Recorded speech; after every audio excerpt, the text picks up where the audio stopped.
Nirasya sarva sandeham akikritya sudarshanam prakashita rahasyam tam bhajami gurumishwaram.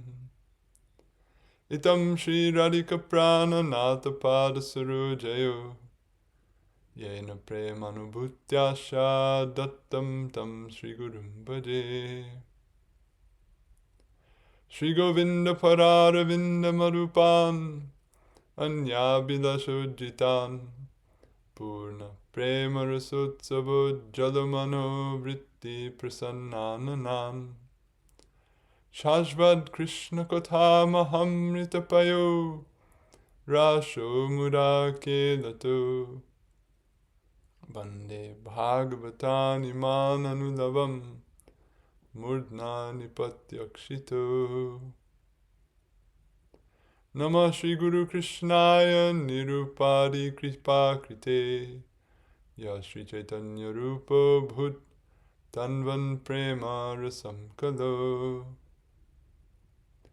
Jayatam Surato Pangor Mama Mandamate Gati Matsarvasva Parambojo Radha Madana Mohano Adadanastrinam Dantaya Yacheham Puna Puna Srimad Rupa Parambojo Dhuli Syam Janma Janmani Abhirapali Patiputra Kanta Dasya Bilashati Balashvavara Sri Rupa Chintamala Sapti Sangsto Matsvanta Durdanta Haichurastam Raganugami Bhajanola Samanasanam Shri Radhaya Sahasara Smaratam Brajendhum Shri Rupa Pada Kamala Shrita Cheta Same Chittam Satam Nirupadi Yatupada Padme Bhaktir Ya Nikilarta Varga Janani Ya Brahma Sakshat Kriter Anandati Shaya Prada Vishaya Jat Sukyat Vimuktir Yaya Shri Radha Ramanam Padam Bhaja Yugam Yasya Mahanashrayo Ya Karya Vrajaloka Vat Gurutara Prem Naiva Tasyai Namah Yaram Yanikilaga Varga Yaram Yanikilaga Shanga Shamani Shrutratritim Sangata Yasvadya Rasikai Sukabdi Janani Dhikarya Mukti Spriham Yadhyata Hridaye Vrajendra Tanuja Premamrita Syandini Saji Yad Hari Bhakta Vrinda Mohita Dhanyeha Padyavali.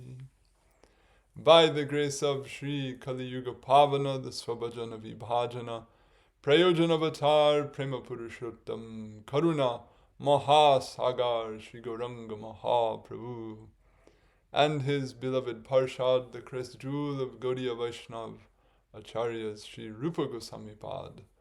Again today we will continue our discussion of Padyavali, and we resume here in this section on Bhagavad-dharma-tattva, the essential nature of Bhagavad-dharma, and we're discussing within that the subject matter of Guru-tattva in relation to the verse under discussion, in which the fostering the, quote, notion of a man in relation to the Guru is censured. So how is it that we can see the Guru to be Krishna, and also in what sense are we not meant to do that?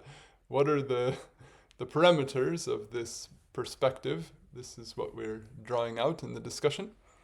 So today we'll come to perhaps one of the most important verses that's cited on this subject from the Bhagavatam, which is also given in the Sandarbhas as well as the Chaitanya Charitamrita, and in regard to which there is some insightful commentary. So today we'll look at the tikas on this verse and additional related subject matter. So I'm picking up from the same point in the discussion where we left off. To evidence Sri Krishna's manifestation in these two forms, so meaning the Shiksha Guru as, quote, the Chaitya Guru and the Shiksha Guru as the Mahanta, Sri Kaviraj Goswami Pad cites a statement of Sri Uddhava to Bhagavan Sri Krishna, which was cited earlier in the aforecited commentary of Sri Sanatana Pad on the concluding verse of his Brihad Bhagavatamrita. So also, as we discussed earlier, Sanatana Goswami concludes his whole text of the Bhagavatamrita with reference to this particular subject matter. So the verse is as follows: Naivo payan tyapachitim kavayastavesha Brahma yushapi kritam ridhamuda smaranta Yontar bahistanubritam ashubham vidunvan Acharya chaitya vapusha swagatim vyanakti. O Isha, abounding with joy, remembering the accomplishment of you who with your form situated in the citta, and form as the acharya, internally and externally dispel inauspiciousness and manifest your own state, for the embodied. The wise do not attain acquittance of their debt to you, even within the lifespan of Brahma. So rarely do you hear people abounding with joy, remembering how in debt they are. Usually, debt is not felt to be such, but in love, it's the opposite. And in adoration, it's the opposite. So, abounding in joy, reflecting on the unrequittable debt that they feel for being so profoundly blessed by Bhagavan in these two forms that he comes in, what he calls the Chaitya Vapusha, or the Chaitya form, the Chaitya Guru, and as the Mahanta form, or what here is being called the Acharya, or the external form. So what is meant by these terms, that we'll see in the commentaries. Sri Jiva Pad comments on this verse as follows. Krishna raises a question. So this is part of a set of verses that Uddhava is speaking to Krishna. So following the prior verse, Krishna raises a question. Well, why does one reject even those results, that is, the forms of worldly enjoyment and moksha that I offer my worshippers, and not rather reject me? What have I done to merit never being forsaken by my bhaktas, who instead forsake everything of the world and even moksha for the sake of attaining me? A very nice question. To this, Uddhava says, Naiva, he speaks this verse, O Isha, the wise, that is the all-knowing, abounding with joy, that is abounding with the supreme bliss of bhakti to you, remembering your accomplishment, that is, your favor upon them, do not attain acquittance, that is, do not see any possibility of requital, meaning specifically acquittal of debt to you, even within a lifespan equal to Brahma's, meaning even by worshipping you for that length of time. Thus, quote, no one can reject you, was stated in the previous verse. In the second half of the verse, he describes the accomplishment of Bhagavan, which his bhaktas feel they can never repay. O you who with your external form as the acharya, that is, form as the guru, an internal form in the citta, that is, form manifest in the citta that is able to be meditated upon, dispel inauspiciousness, that is, everything impeding of bhakti to you, and manifest your own state, that is, experience of yourself, for the embodied, that is, for some among the embodied who are successful bearers of a body by virtue of their being recipients of your grace. So the fulfillment of life is to receive Krishna's grace. One has successfully borne a body if by bearing it one succeeds in receiving his grace. And how does one receive it? In these two forms, in the form of the Guru and in the form that is able to be meditated upon in the mind. So here, Jiva Gosvami gives a different interpretation than what was stated above in the Payar of Kaviraj Goswami. Or in other words, Kaviraj Goswami is not rendering or speaking on this topic exactly in the way that Jiva Goswami is here. So typically we think of, quote, the Chaitya Guru or this Chaitya Vapu as the Antarjami, but here Jiva Goswami gives it another take on it and says the, quote, the Chaitya form or the form in the mind that Bhagavan reveals is the form of himself, in other words, of one's Ishta Devata that one is able to meditate on in the mind. In other words, they consider it a profound blessing that by hearing from the Acharya or from the Guru form, one can acquire the samskaras, the knowledge, etc., to have the experience of meditating upon or having a meditatable form of Bhagavan appear within their mind. Now, of course, that form is, the experience of that is not equal to the experience of what you call Anubhav or Sakshat Anubhav, direct experience of Bhagavan by virtue of his Sarup Shakti, taking full agency over one's psyche and senses and so forth. But interestingly, it's not that he's dismissing the concept of meditating upon Bhagavan even prior to that stage, but rather here the sages are rejoicing, saying, even this, just this, is such a profound blessing. We feel unable to acquit ourselves of debt just to be so blessed to even meditate on what it might be like to see you, what to speak of actually seeing you. So, such a profound regard for even having what might inevitably be described as a vague concept if, we're not in our conditioned state able to directly conceive and based on a perception of what it's like in the aprakrita realm, if this is just our, quote, mundane mind, as some people want to construe it. Nevertheless, here, these sages are saying, Jiva Goswami is saying, that Krishna coming in that form that's meditatable upon in our mind, that is also a profound expression of his grace, and that is also a source of profound blissfulness for bhaktas.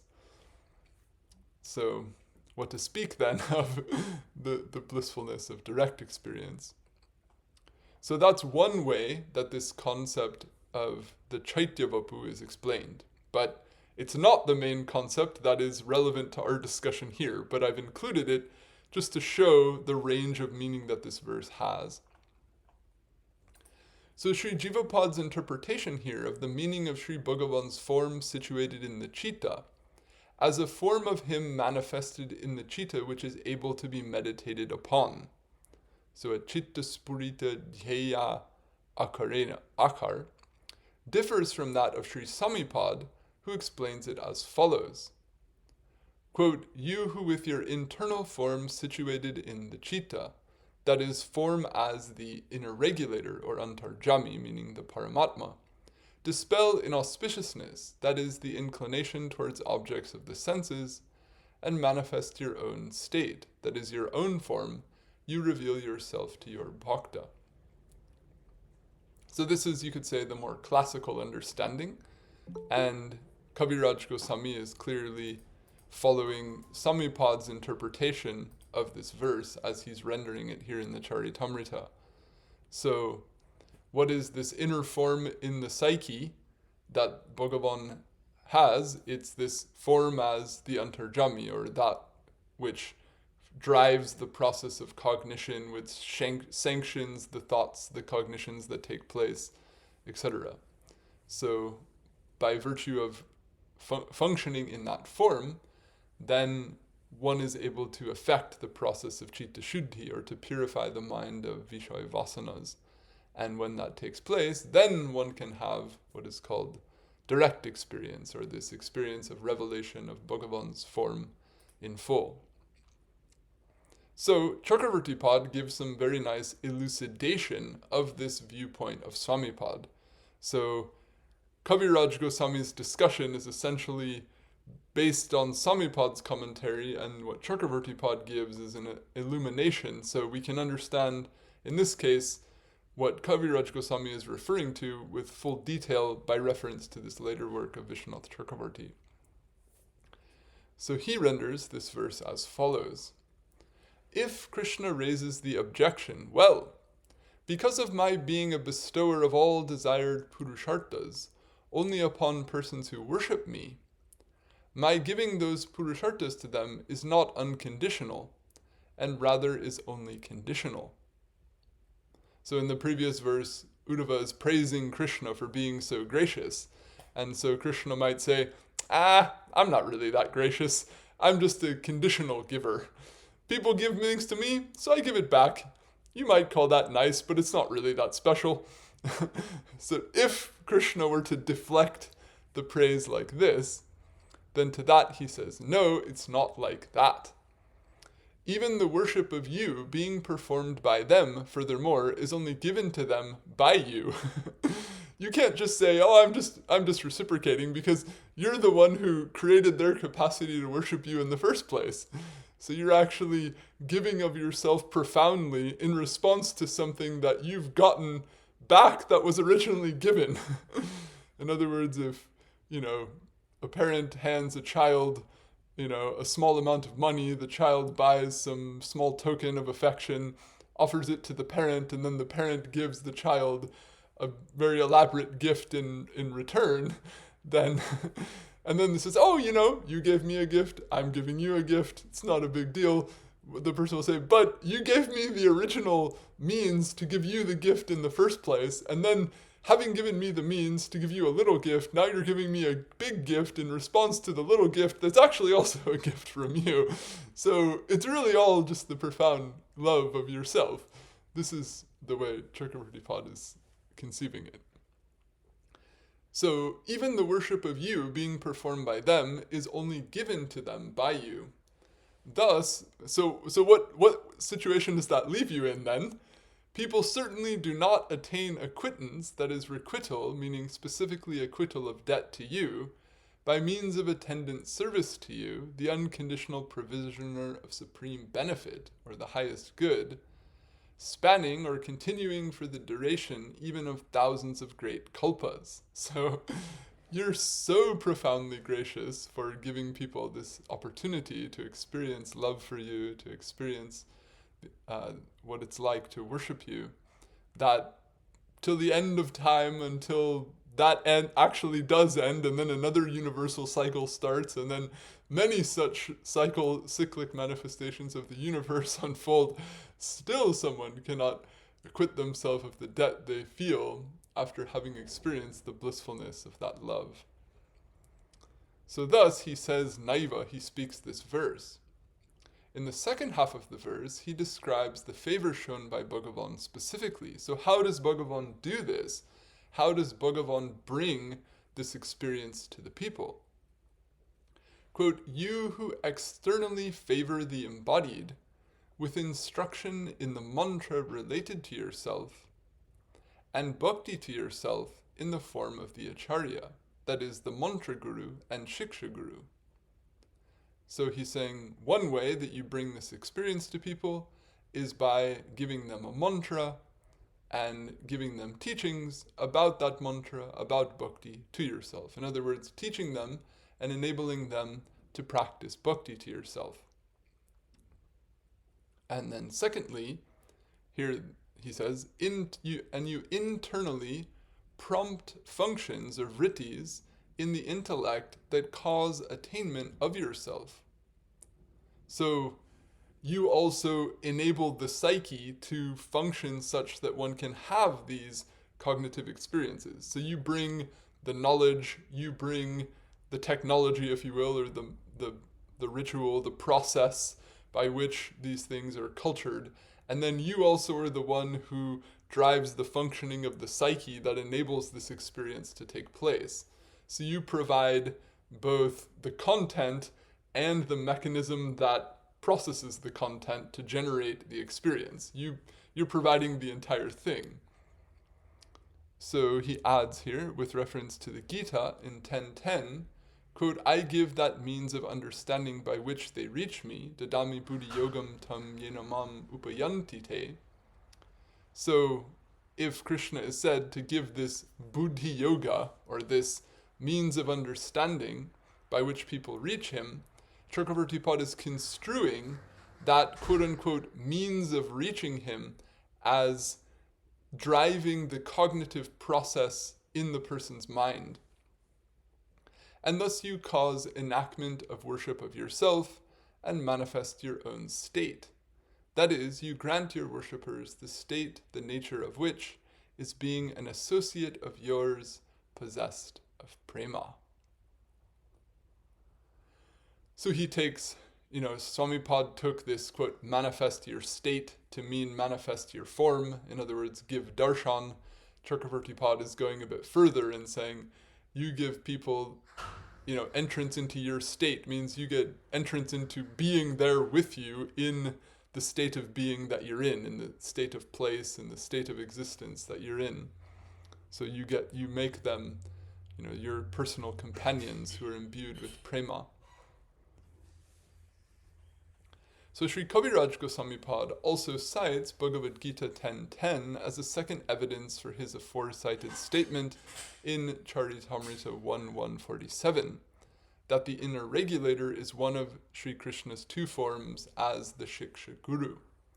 So the Shiksha Guru was the Mahanta, the teacher, and secondly, the Antarjami, so this inner form and external form, two forms of the Shiksha Guru.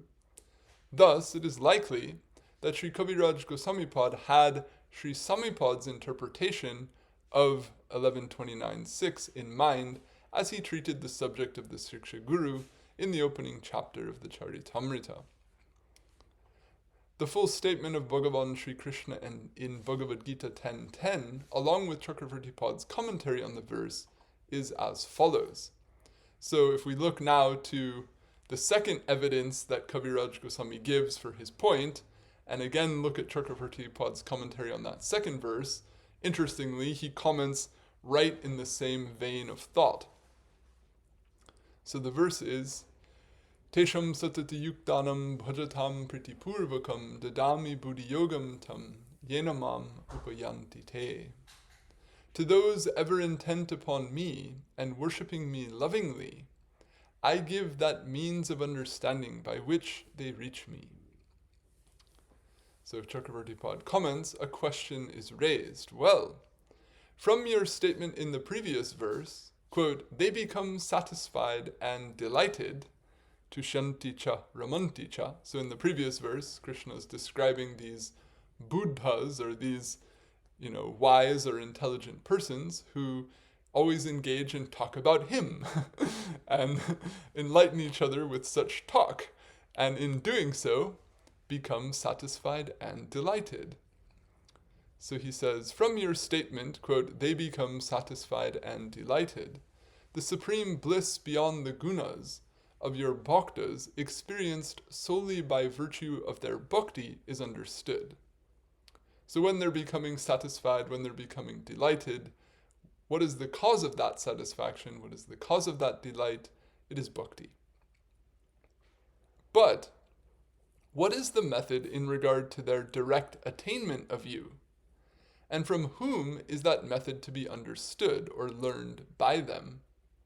So, okay, they're talking about each other, they're talking to each other about you, but what's actually going to guarantee that they're not just sitting there talking and having a good chat or having fun with that, but that this is actually going to result in them actually coming to you and actually realizing you or experiencing you? What's going to drive this towards the goal, so to speak? So in expectation of this inquiry, he says, Tesham, he speaks Bhagavad Gita 10.10. So, quote, I myself cause that means of understanding, or buddhi yoga, to appear in the functions, or the vrittis, of the minds of they who are ever intent, that is, indeed always desirous of connection with me.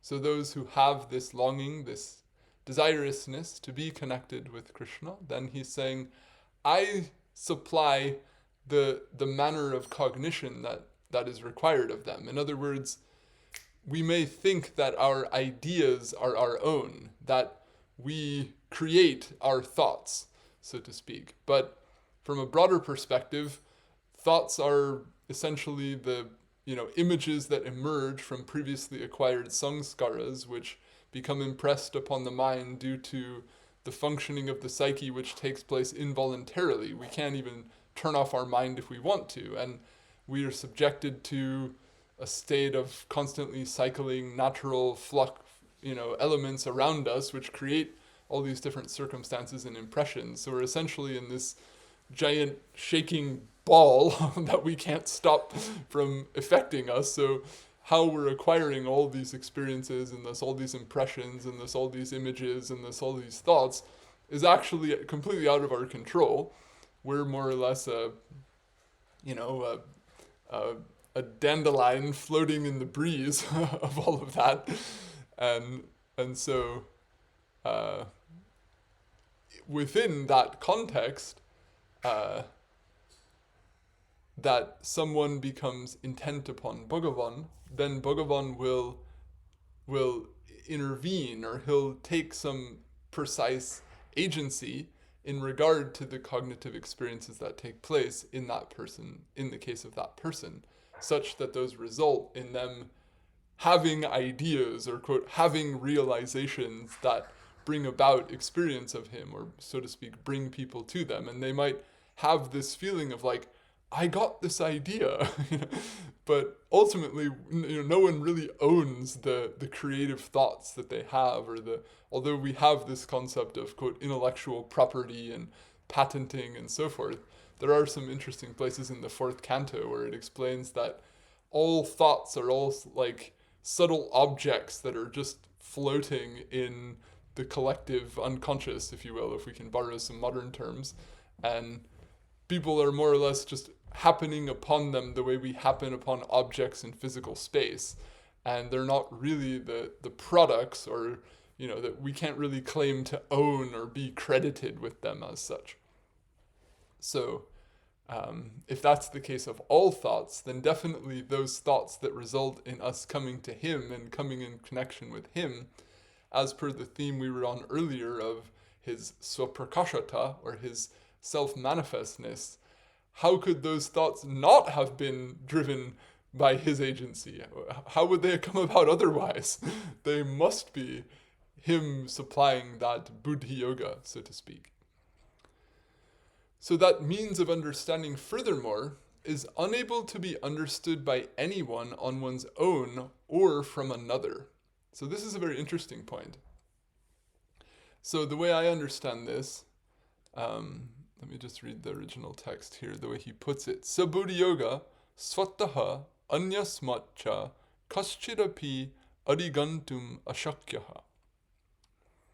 Rather, it is able to be given only by me and able to be accepted only by them. So this is the purport. So the way I understand this point is that he's alluding to something more than information or knowledge. There are texts that describe Krishna, or different forms of Bhagavan that describe bhakti. We might read these texts, or we might hear a guru teach us these texts. We might be able to repeat these texts. We might be able to teach these texts to other people, in the opinion of some. But even at that point, have we acquired this, quote, buddhi yoga?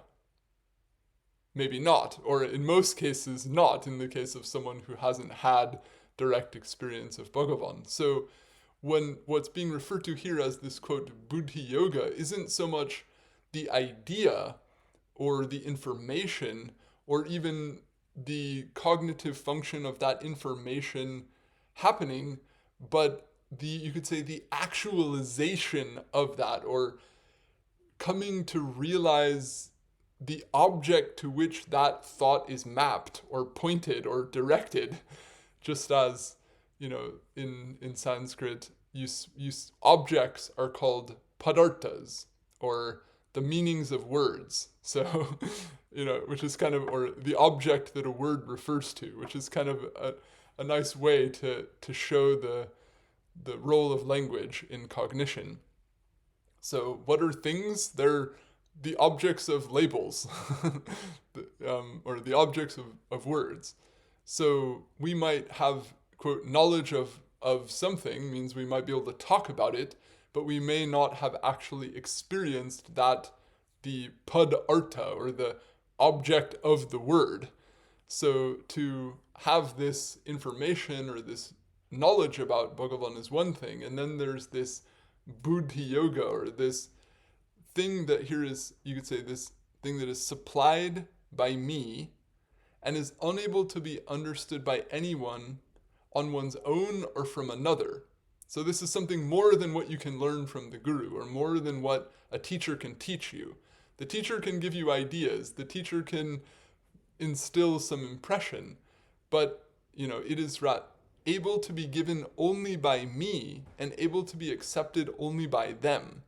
So when Bhagavan is blessing someone to have, you could say, a realization or a full experience of what that knowledge is happening, two people might sit in one place and hear the same teacher say the same words, but one person might have some general grasp of what is said, and someone else might, in this case, have an actual realization of what those words refer to.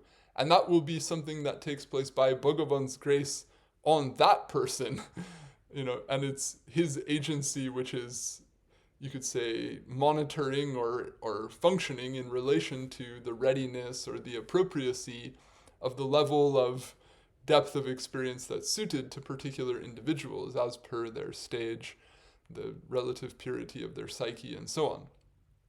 So this is the way I understand what Chakravarti Pad is referring to here. This, quote, special giving of buddhi yoga refers to this final ultimate realization of the knowledge, where the information and what is learned from the teacher translates into an actual experience of what is being described, and not something that comes about specifically by Bhagavan's grace, and it comes about specifically in the case of those who are, quote, ever intent upon me and worshipping me lovingly. So what happens as a result of that, quote, that they reach me, mamupayanti, means they experience me. So, I give them means by which they reach me, means I bring this divine potency by which the information, the knowledge, the general understanding that they have translates into the actual experience of what the object of that knowledge. That is, they attain direct proximity to me, or they come into my, direct exchange with me, personally, in my divine nature. So this, then, we can say, is the ultimate function of that Chaitya Guru aspect of Bhagavan, from the interpretation line descending from Samipad's Tika. So you have the antarjami functioning in general to facilitate the acquisition of knowledge, conventional cognition, and then beyond that you have this additional agency that manifests in specific reciprocation with bhaktas that brings about the experience of the objects of the knowledge. So Sri Chakravarti Pad's point here is that the cognitions are more simply the understanding that the Chaitya Guru, that is Sri Krishna functioning as the Paramatma for his bhakta, produces in the bhakta's mind, is not merely knowledge in the sense of information, but rather realization of that knowledge. Thus, it can generally be understood from the aforecited commentaries that Bhagavan Sri Krishna, in the form of the external Guru, teaches a disciple the path of bhakti by means of teaching bhakti shastras and a mantra related to Sri Bhagavan for upasana. And the internal guru supports the disciple in hearing, contemplating, understanding, meditating upon, and ultimately realizing that knowledge. In this way, all of this spiritual experience a disciple comes to have is acquired by the grace of Sri Krishna, coming through the aforesaid external and internal means. And to the extent that the profundity and blissfulness of that experience deepens, proportionately too does the feeling of unresolvable indebtedness to Sri Krishna, as Uddhava expresses in 1129.6. Sri Chakravarti Pad also takes it that Krishna himself also advises bhaktas to take shelter in him in this form of his situated in the Chitta, later in Sri Gita. So in 1862 we hear, Tameva sharanam gaccha sarva bhavina bharata, tat prasadat param shantim stanam prapsyasi shashvatam. Take shelter in him, that is the form of Ishvara present in the heart, who was mentioned in the previous verse, specifically with the entirety of your being. O Bharata, by his grace you shall attain the supreme peace and the eternal abode. So Chakravarti Pad comments here, some bhaktas, in accord with this instruction given here in 1862, continuously meditate as follows. Quote, he who is my Ishta Devata, Sri Krishna, is my Guru, and teaches me Bhakti Yoga and other favorable and beneficial teachings. I take shelter in him. So also, Krishna specifically is my inner regulator, or antarjami, and he too may cause me to move about here and there. I take shelter in him, as stated also by Uddhava, Naivopayanti. So in this comment on the Gita, he points back to our verse in the Bhagavatam. So I included this here because it ties in with his comments on all three of these verses. So what you have is an interesting case in the Gita where Krishna is talking about Ishvara as him. You know, many places in the Gita he says, worship me, but in this case he's talking about the antarjami and saying, worship him or take shelter in him. So here, Chakravarti Pad is giving an illustration of that. How would one apply that instruction? One would apply the instruction by understanding that my Ishta Devata is in the form of my Guru teaching me and in the form of the inner regulator enabling me to perform all of the thoughts and actions that I do and have all the experiences that I have. So where is my Ishta Devata not? What is not related to him? What is not coming by his arrangement for me, his gracious arrangement for me, as I'll choose to see it? What's outside of that? Nothing. So this samukhyata, or this, orientation towards consciousness of him, intentness upon him, this you could say is like the encapsulating underpinning of seeing one's entire life experience, as well as all of the learning and practice one does on the path of bhakti, as how to see it as coming to one by the graciousness of one's Ishta Devata. And by seeing it in that way, one can see every unfolding of it, every step of that path, as a deepening of one's relationship with that agency that's shaping the entire thing, with the Ishta Devata. So everything can be contextualized into that relationship, or that relationship can become the container that holds all other sub-relationships, and even all of those sub-relationships can be understood as qualified relationships with he who is the ultimate sharer of the relation, or as, the jiva has this whole relationship with Bhagavan in its ontological sense. Everything is a relationship with that whole, or a particular node of the whole, which is understood to express the agency of the whole. In that way, everything can be integrated and utilized, if you will, to enrich the depth of that ultimate relationship. So by seeing things in that way, one can, quote, take shelter in him with the entirety of one's being.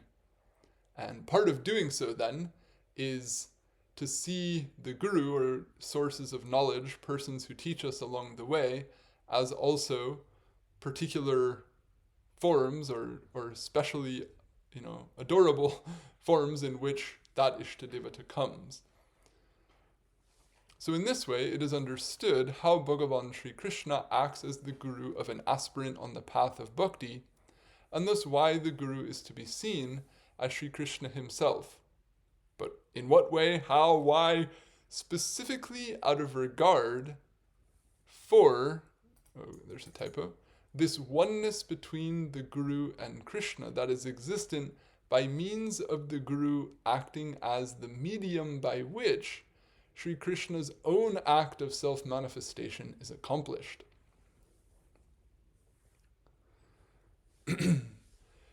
So this is a point we talked about earlier. I'm just giving all these references to instantiate that way of understanding. Another verse from Srimad Bhagavatam is also cited by Jiva Gosvami and Bhakti Sandarbha to encapsulate the reasoning at play in this regard. So this is in the 4th canto. He says, Savai priyatamas chatma yato na bhayaman vapi iti veda savai vidvan yo vidvan saguru hari.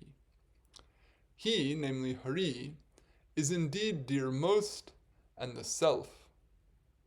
He on account of whom not even a trace of fear arises. One who understands this is verily knowledgeable, and one who is knowledgeable is a guru and Hari. Sri Jiva comments, he who is known as Hari by name, because of being captivating of the mind by means of his figure, qualities, leelas, and so forth, is the dearmost of all. That is worthy of paramount expressions of love, since indeed he is also the self. Specifically, one who understands this is knowledgeable. Specifically, he is a guru, or she, as we, not bothering with pronouns here.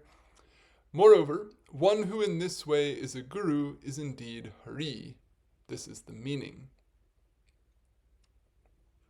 Sri Chakravarti Pad further illuminates the meaning as follows. He, that is Hari specifically, is the dearmost self. The Jiva, on the contrary, is only dear. Which I find this an interesting way of putting it. Because you have these statements in the Upanishads that, the spouse is only dear to you because the self is supremely dear. The world, the this, the that, all the things in the world are only dear to you because ultimately the self is supremely dear to you, and those things have some utility to the self. So the self is supremely dear. So here, then, you could say, well, what about the supreme self, or the self of the self? So he's saying, the self, yeah, that's dear. But Hari is priyatama, is supremely dear. He's the, self in the capital sense. So he's dear most. So this is, a spiritual mystery, if you will. We can infer from practical experience in the world how the self is more dear to us than anything, that is suitable to the self, unless we invest the self in the other, which is essentially what love is.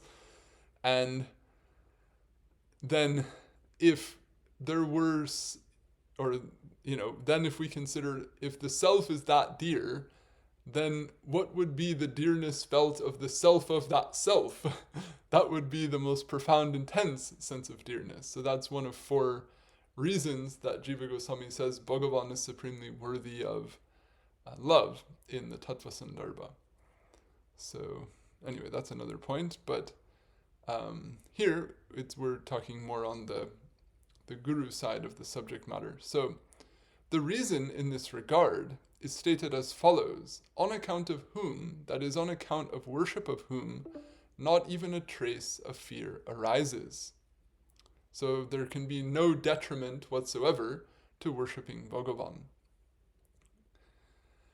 Only suffering arises from worship of the Jivatma in the form of granting the enjoyment of Svarga and so on to the Jivatma. That is, by, quote, worshipping the Jivatma, that is the embodied self, which everyone holds dear, by means of granting the embodied self varieties of worldly enjoyment, only suffering ultimately occurs, since those pleasures are invariably temporary and causes of suffering. Whereas by worship of the dearmost self, that is Bhagavan, no suffering or fear arises as an inevitable correlative consequence. Specifically, one who understands these two selves by means of the aforementioned distinction between them and the consequences of worshipping them is knowledgeable. That is fit to be known by you, that is, by a spiritual aspirant.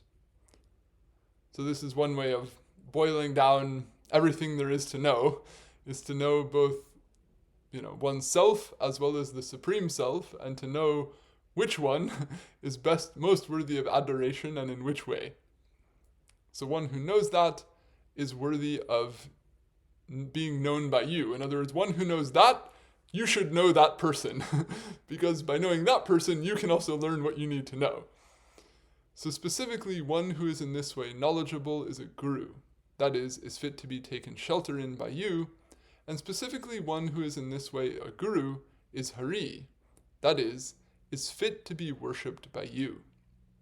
Now this little comment right here at the very end is very significant. He's saying the guru is Hari, but then what is he saying? What does that mean? Right? Saeva Haris Tvaya Upasaniya. That when you say the guru is Krishna or the guru is Hari, then he's rendering that the guru is Upasaniya. The guru is worshipable. So he's not rendering this as something we talked about in the previous class, that to say that the guru is God means that he's literally omniscient, he's literally infallible, he's literally some avatar.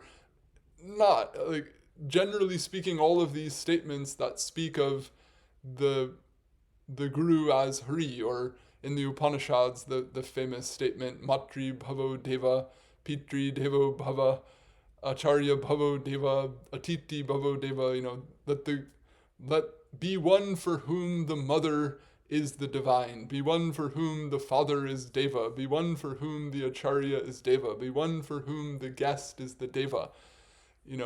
What do these statements mean? They mean that one should adore the mother, the father, the teacher, and the guest, that these are persons that should be treated with special regard. To say that they are God means that. So, we've already talked about earlier, there is another sense, or, this sense of seeing divine agency working through, and that's also part of why in some cases the guru is equated with Krishna. But this point right here was made earlier and is coming up again and is kind of the main standard understanding. And so to put that kind of standard, simple parameter on this type of language and this type of broad equalizing of the guru with God, I feel is a very just simple, safe approach. Like when you read the guru is God, it just means the guru needs to be given special respect. Just start with that understanding before you run off, in fairy tale land in your head, or, off in a cult or whatever. Start here, then, learn some finer points along the lines of the tikas we've discussed today. Then you'll be on track to conceive of these things as they're designed, so to speak, without, kind of, so to speak, falling in love with some narrative and then intellectually defending that narrative and then starting to bend the reality and truth around the narrative and then ultimately, snapping out of it when something too jarring happens that you just can't fit into the whole thing that you've told yourself to believe, and all this stuff that's happened to so many people, and especially for people who aren't born and raised in an Indian family or an Indian cultural context. They can easily kind of walk into all these things with starry eyes and hear these kind of words and run with them in their hopes of all that can be, and sadly end up in unfortunate places. So I just, again, give a bit of emphasis to that point. So also, what was developing here is that this essential knowledge of the self and the supreme self, one who has that knowledge is to be honored because of the value of that knowledge that they can convey. So one has that knowledge, should be approached to get that knowledge, and they should be regarded as Hari, means they should be shown respect for the fact that they have that highly precious knowledge. The import of this comment is that one who has a proper understanding of the self and the supreme self, that is, Sri Bhagavan, is truly knowledgeable and thus worthy of being known, worthy of being taken shelter in as a guru, and worthy of being worshipped as a visibly manifest form of Sri Bhagavan. Since a guru can convey knowledge of Sri Bhagavan, whereby an aspirant can attain direct experience of Bhagavan for themselves. This understanding can be further affirmed from the characteristics that are said to be requisite for a guru,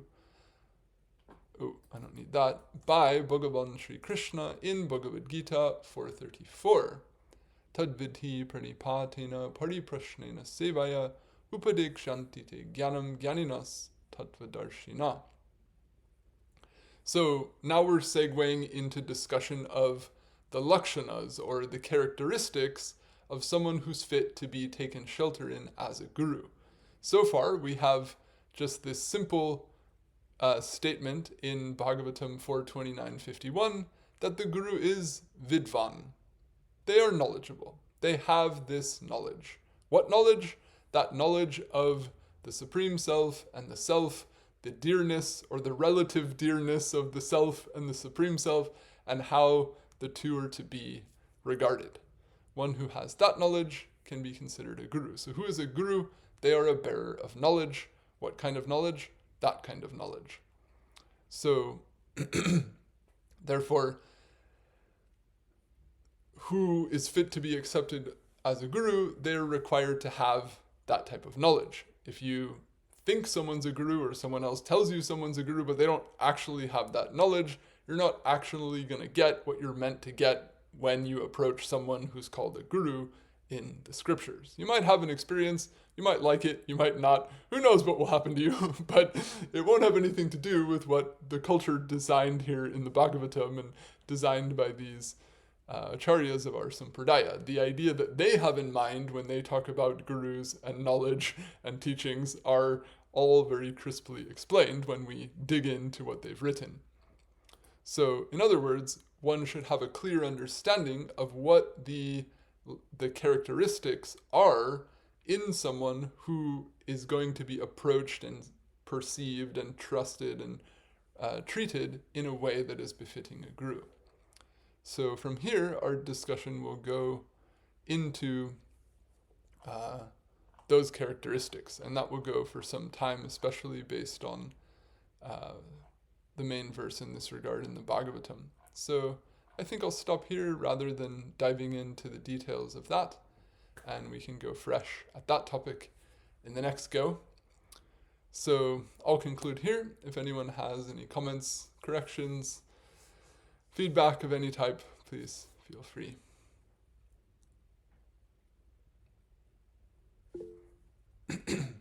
Yes. Pranam Baba, thank you so much for the wonderful presentation. Pranam. The thing that came to my mind when you were reading the response that Uddhava gave to Krishna, it just made me think that by the grace of Bhagwan, we get a teacher, a Diksha Guru. By the grace of Bhagwan, we get he is our Chaitya Guru. By his grace, we can get the teachings, his teachings, and by his grace also we are given the cognitive ability to understand his teachings, and also by his grace we have padartha, the ability to realize that grace. So it seems like that from A to Z, it's all his grace.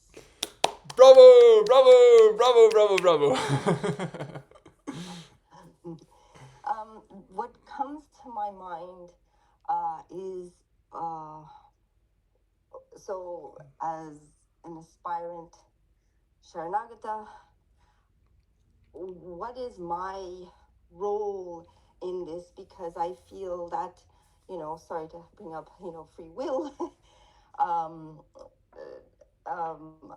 I seem like, what is my role in this? I mean, I think I have free will, but but it's all dependent on his grace, and he knows what is best for me, and he knows what my obstacles are and what will be my obstacles, and he knows everything that I have yet to come across. So what is my role in this on this path specifically? What is your role?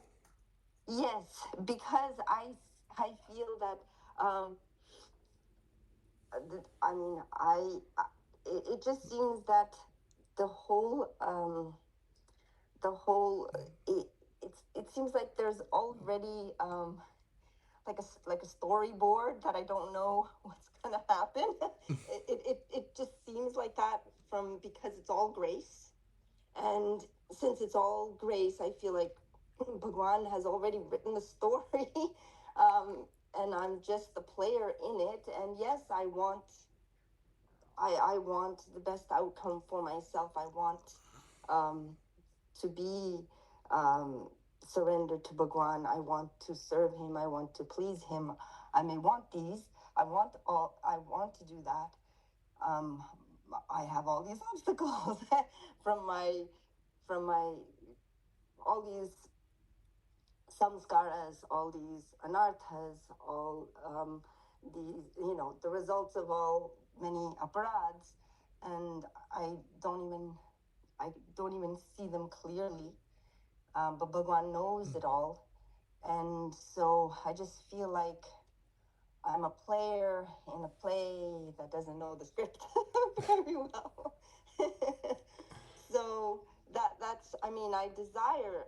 This is what I desire, but I'm so that's why I'm just thinking like, yeah, I may want all of this, but the plan, it's all based on grace. It's all. So am I just to like put my hands up and just say, okay, let it be, Bhagwan, whatever you want me to do? That's. Do you follow what I'm saying, or does it sound very vague? I don't quite see a tension in it. In other words, if all this grace is upon you and you have the opportunity to avail yourself of it, to reciprocate with it, to feel the blissfulness of it, I don't know what the problem would be. Well, yes. The thing is that it's dependent on the grace. Sometimes it's there, and sometimes, or maybe it's always there and I don't feel it. If the grace is always there, then jai. The only thing is that the cognitive awareness of that grace, which I'm also dependent on his grace to have that cognitive cognitive awareness, it's sometimes I lack it. I think many of us do. You're not alone in that respect. So, that's the journey, or that's the unfolding of the path, and the gradual, you could say, progress on the path is that experience of the psyche becoming more and more attuned to that, more and more in sync with the richness, with the profundity of all that already is, so to speak. That, many people we're talking about all this. We've just, oh gosh, the line dropped. Sorry. One sec here.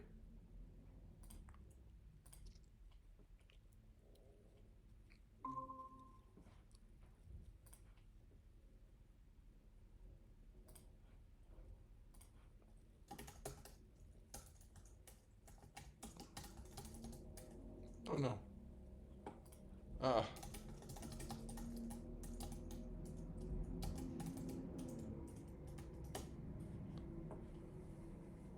Okay, that should fix it.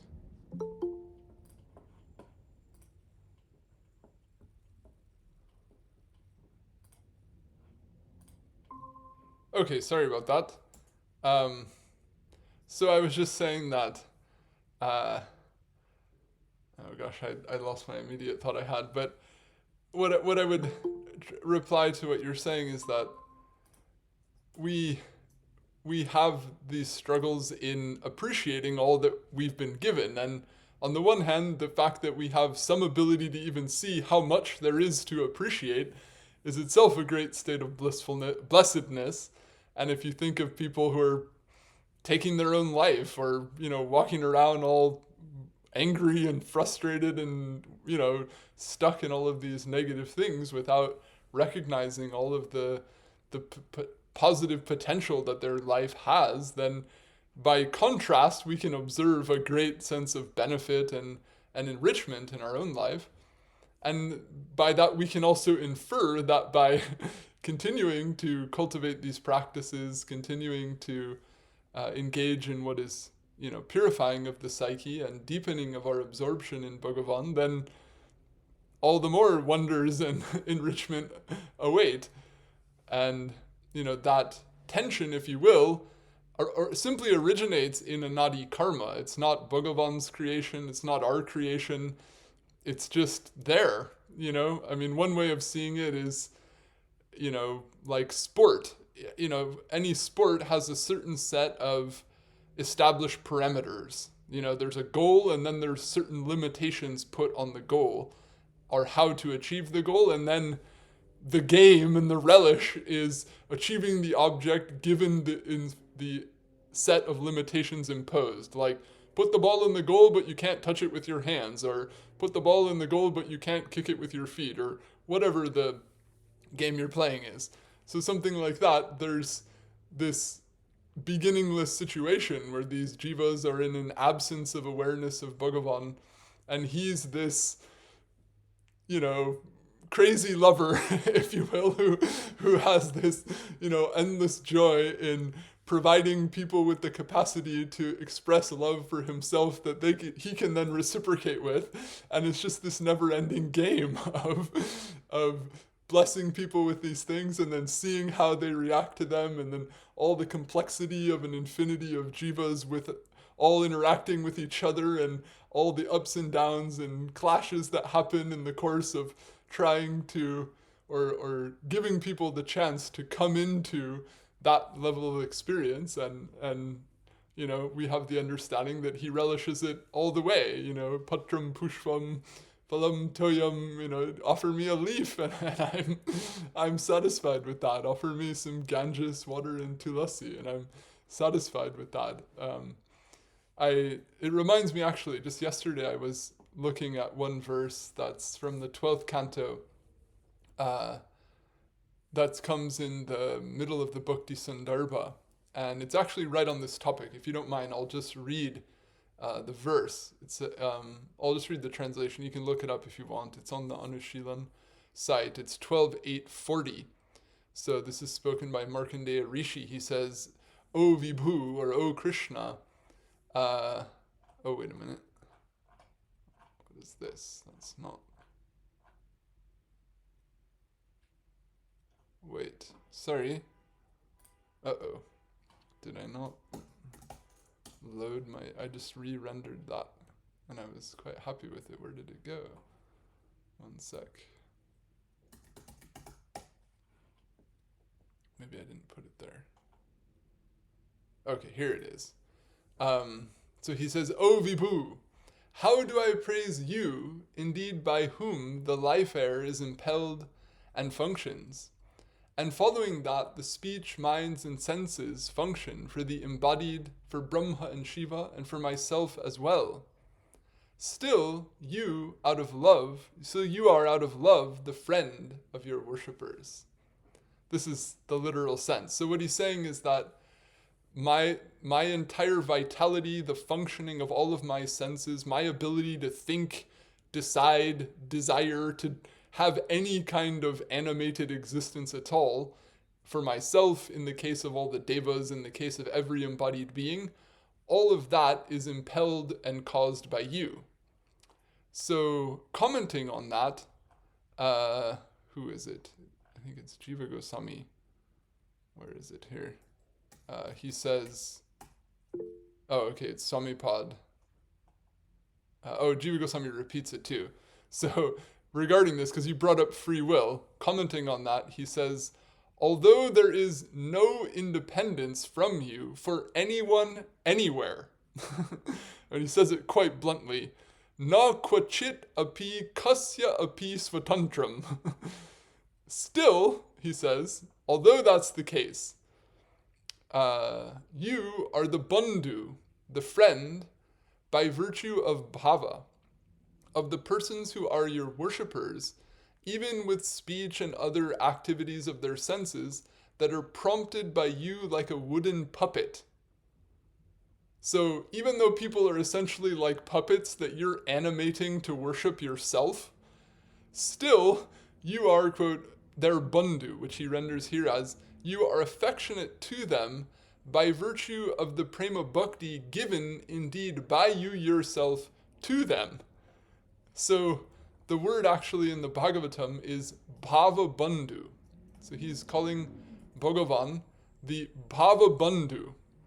And he's interpreting this to mean that Bhagavan is causing everyone to know about him, to worship him, and then he's then acting as their bandhu out of bhava, or he's giving them bhava and then relishing that bhava that's being expressed back to them. This is how Jiva Goswami interprets it. And I think Chakravarti Pad, he also, he made one other point. He takes it that here, says, you are the bandhu, or the friend, out of bhava.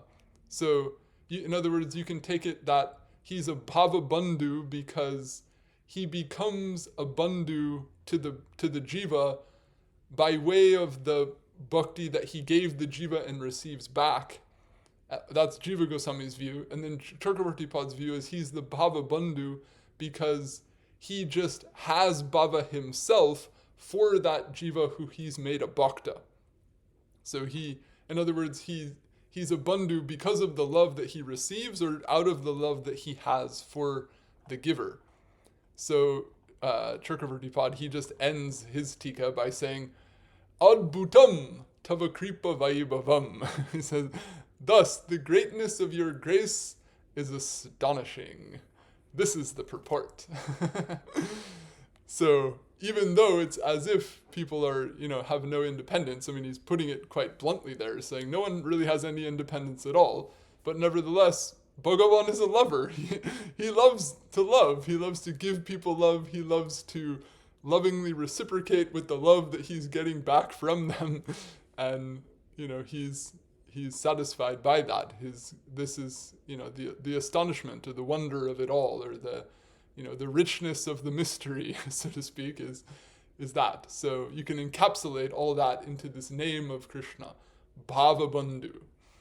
So as we know, our Guru Maharaj is very fond of these names, Prana Bandhu, Atma Bandhu. So this one is I find quite a nice complementary aspect of the Bhagavatam to that perspective on things of the Sri Radha Prana Bandha Charana Kamalayo, that if this path of Braj Bhakti is ultimately to the feet of Radharani's Prana Bandhu, then more broadly, that Radharani's Prana Bandhu is also this Bhav Bandhu of the whole universe.